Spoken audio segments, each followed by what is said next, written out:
Ferdinand Piech. He is the man who brought us the famous Porsche prototypes of the late 60s and the all-conquering 917. At Audi, he brought us the Quattro that ruled the world rally scene in the 80s. But was he the enigmatic engineer, a genius, a tyrant, or a ruthless businessman? For many, that depended on if you worked with him or for him, and that was an important distinction.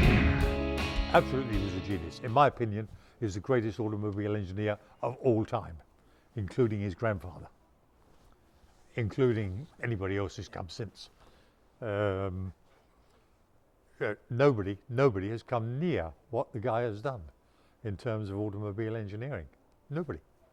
I personally could not have wished to work with a better guy than Piech. And all those are the same. You know, Schaefer and Metzger and everybody, we would all say the same thing. I would, however, say one thing: I would definitely not have wanted to work for him. For me, it was quite easy to work with him.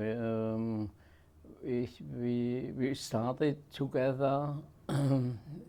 He came in April and he started in the experimental department, and his main job at the beginning was also the six-cylinder engine.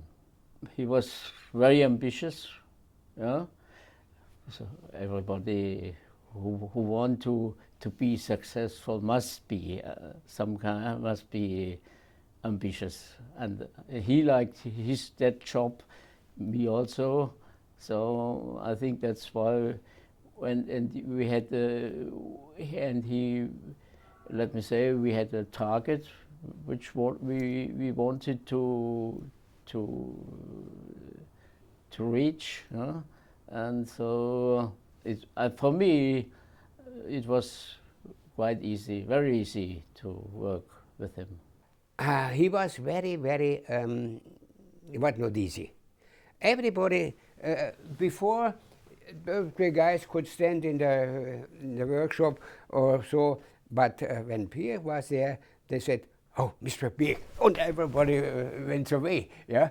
And he wasn't coming, but we had only to say, "Oh, Mr. Piech is coming." Then everybody was just, he was, yeah, I remember things, but I cannot tell you this. It was when we worked I had with Mr. Piech sometimes problems, and nobody, you can ask the guys there before, could say what I said to him. He every time said, okay, but he would like to have me, maybe you know it, to Ingolstadt, to Audi. Yeah, he said he will have me when he went from Porsche. He take me to Audi. I think he was a well of creativity himself, with his ideas, and from all that I knew of him, he was an open book. If you went to him with an idea, he'd sit and listen and make his own decision about whether it was his own decision, and not entirely on his own, but incorporating other people into the argument. No, I think he had everything. And I think it basically shows later on in what he did in business too.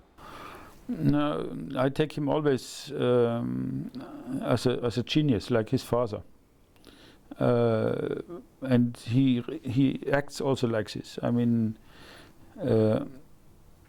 I never had to work directly with him together, but at some side points.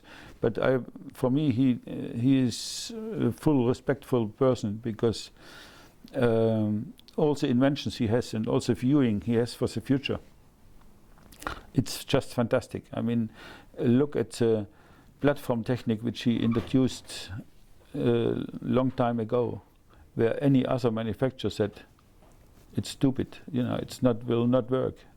Now everyone has to run behind to get the platform technique done. And today a platform technique means you build And Volkswagen Polo, it's the same like a Seat Ibiza, and the same like the Skoda Fabia. And you go in the higher classes, you run in Bentley, which is the same like an Audi, and whatever. And that's brilliant. It's genius. For me, he is a genius. Piech's crowning achievement at Porsche was the 917.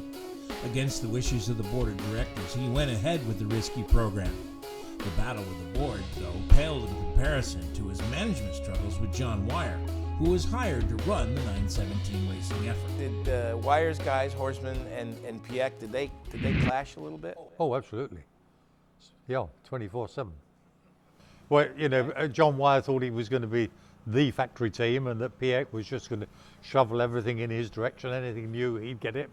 But as others have found out since, and Wyer found at that point, you don't screw around with Piech.